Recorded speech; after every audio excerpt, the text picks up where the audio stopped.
Bismillahirrahmanirrahim.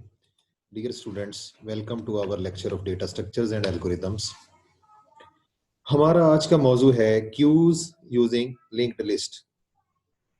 Q को हमने linked list के जरिए कैसे इंप्लीमेंट करना है। देखिए हमारे पास बेसिकली जो मेमोरी ऑर्गेनाइजेशन है वो यहाँ पे दिखाई गई है। हर प्रोसेस का अपना समझे कि ऑपरेटिंग सिस्टम के हवाले से हर प्रोसेस का अपना प्रोसेस आईडी होता है, कुछ उसमें स्टैटिक डाटा होता है उसके डाटा सेगमेंट में, फिर उसके स्टैक सेगमेंट में, फिर उसके अंदर कुछ फ्री स्पेस होती है। तो इसी तरह से जो हमारी कोई भी फंक्शन या कोई भी प्रोसीजर कॉल होता है तो उसमें स्टैक पॉइंटर को बेसिकली मैनेज किया जाता है और हर फंक्शन के अपने parameters, local variables, return address और कुछ दूसरे जो मामलात होते हैं वो होते हैं। हमने बुनियादी तौर पे क्यूज में आना है कि क्यू बुनियादी तौर पे एक last in first out data structure है, लेकिन ये बात गलत है क्योंकि हमारा स्टैक जो है ये last in first out data structure है। याद रखिए स्टैक में जो चीज टॉप पे होती है उसी को पहले उठाया जाता है, यानी जो आखिर पे आप रखते हैं उसमें वही उसमें से पहले रिमूव होती है, इसीलिए स्टैक को लीफो या last in first out data structure कहा जाता है। जबकि इसके बरअक्स जो क्यू है ये first in first out data structure है। और हमारा जो क्यू है ये इसमें आपको पता है क्यू का एक फ्रंट होता है, कितार का एक सामने वाला हिस्सा होता है, एक कितार का पीछे वाला हिस्सा होता है जिसे रियर कहते हैं, और एक फ्रंट होता है। तो जो भी आदमी कितार में लगता है आके, या जो भी डाटा एलिमेंट आप कितार में इंसर्ट करेंगे वो उसके रियर से इंसर्ट होगा और उसके फ्रंट से रिमूवल होगी। ये भी एक लीनियर स्ट्रक्चर है, इसलिए इसको भी आप एक एंड से इंसर्शन, एक एंड से रिमूवल के जरिए मैनेज कर सकते हैं। ये एक बार हम रिवाइज कर लेते हैं क्योंकि हमने अरेज के जरिए तो इसको पहले से इंप्लीमेंट कर रखा है। हम इसमें क्यू के जो ऑपरेशंस हैं, एन क्यू है जिसमें किसी भी एलिमेंट को विद वैल्यू एक्स हम क्यू के रियर पर इंसर्ट करेंगे, और डी क्यू फंक्शन जो है ये फ्रंट वाले एलिमेंट को निकाल के उसकी वैल्यू हमें रिटर्न करेगा। इसके अलावा जो फ्रंट का फंक्शन है ये बुनियादी तौर पे बगैर रिमूव किए फ्रंट वाले एलिमेंट की हमें वैल्यू देगा। इसके अलावा इज एम्प्टी है, ये ट्रू या फॉल्स हमें रिटर्न करेगा अगर हमारी क्यू एम्प्टी है। देखें हमने क्यू को दो तरीके से इंप्लीमेंट किया, क्योंकि लिंक्ड लिस्ट के जरिए भी जो इंसर्शन और रिमूवल है ये कांस्टेंट टाइम लेती है, और इसमें भी जो हमारा एन क्यू है और डी क्यू है ये भी कांस्टेंट टाइम लेता है। हम इसको अरेज के जरिए भी इंप्लीमेंट कर सकते हैं और हम इसको लिंक्ड लिस्ट के जरिए भी इंप्लीमेंट कर सकते हैं। अगर हम इस क्यू को लिंक्ड लिस्ट के जरिए इंप्लीमेंट करें तो इसकी सिमुलेशन देखिए जरा। हमारे पास बेसिकली क्यू के दो पॉइंटर होते हैं, एक फ्रंट पॉइंटर और एक रियर पॉइंटर। इसके अलावा जब हम इसको लिंक्ड लिस्ट के जरिए इंप्लीमेंट करेंगे तो जाहिर सी बात है हर नोड का अपना नेक्स्ट पॉइंटर भी होगा, लेकिन इसके अलावा जो लिंक्ड लिस्ट के दो पॉइंटर हैं वो है फ्रंट और रियर। तो फ्रंट पे यहाँ पे 1 है, उसके बाद 7 है, फिर 5 है, फिर रियर पे 2 है, यानी सबसे पहले 1 आया था, उसके बाद 7 आया था क्यू में, फिर 5 आया था क्यू में, और लास्ट पे 2 आया है क्यू में। तो हम एक फ्रंट का नोड बनाएंगे जिसपे हम जो है एक नोड क्रिएट करके उसमें 1 को रख के, और उसके बाद हम इसका नल नेक्स्ट पॉइंटर नल कर देंगे। फिर 7 को इंसर्ट करने के लिए हम एक नया नोड क्रिएट करेंगे और फ्रंट का नेक्स्ट पॉइंटर 7 और 7 का नेक्स्ट पॉइंटर नल, और जो है और 7 को रियर कह देंगे। पहले फ्रंट और रियर एक ही नोड होगा हमारा 1 जो है।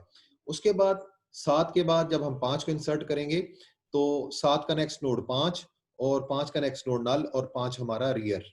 उसके बाद 2 को जब इंसर्ट करेंगे नए नोड में तो 5 का नेक्स्ट नोड 2, 2 का नेक्स्ट नोड नल और 2 रियर पे होगा।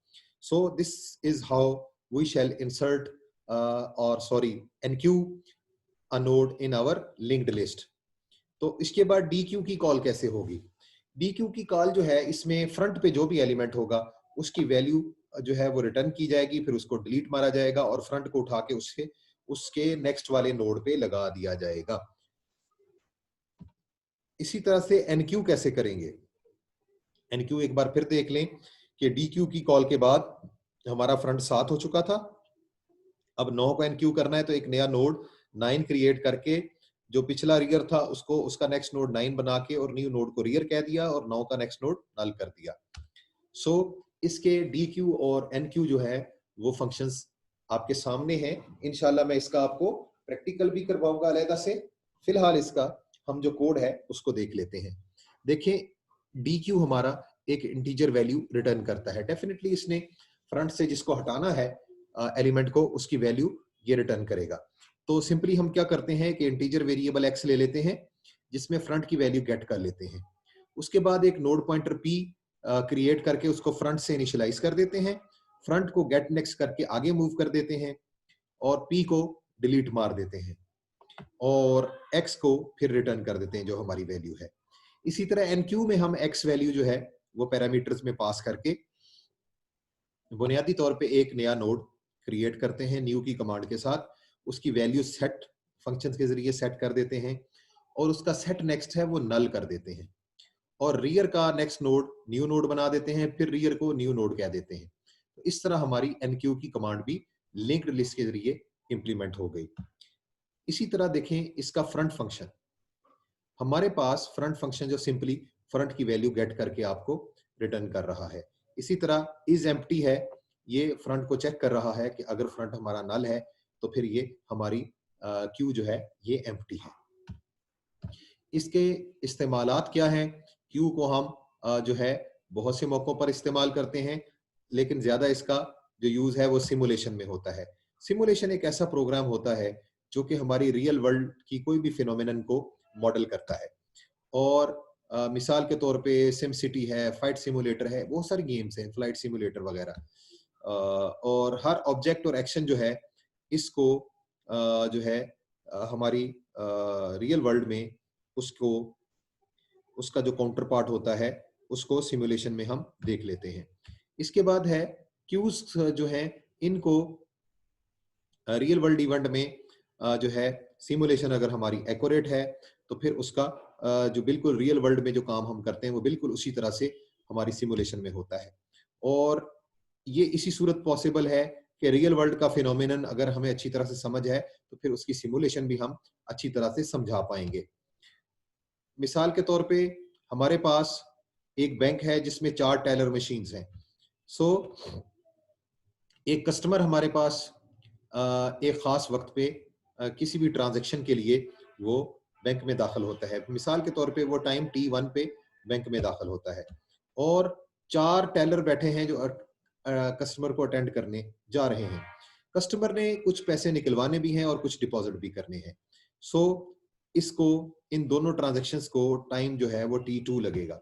सो अगर कोई टेलर फ्री है तो वो कस्टमर की ट्रांजैक्शंस जो है इमीडिएटली जो है उनको वो प्रोसेस कर देगा और कस्टमर जो है T1 प्लस T2 दोनों टाइम को मिलाकर बैंक को छोड़ जाएगा। अदरवाइज उसको फिर वेट करना पड़ेगा और जैसे ही उसकी बारी आएगी फिर वो अपनी ट्रांजैक्शंस को मुकम्मल करेगा और वेटिंग टाइम इसमें प्लस हो जाएगा और फिर वो बैंक को लीव कर देगा। डियर स्टूडेंट्स, हमारा जो क्यूज का लिंक्ड लिस्ट के जरिए इंप्लीमेंटेशन है इस लेक्चर से आज के लिए इतना ही। इंशाल्लाह हम नेक्स्ट टाइम इसके प्रैक्टिकल के साथ क्यू यूजिंग लिंक्ड लिस्ट के प्रैक्टिकल के साथ हम हाजिर खिदमत होंगे। तब तक के लिए अल्लाह हाफिज।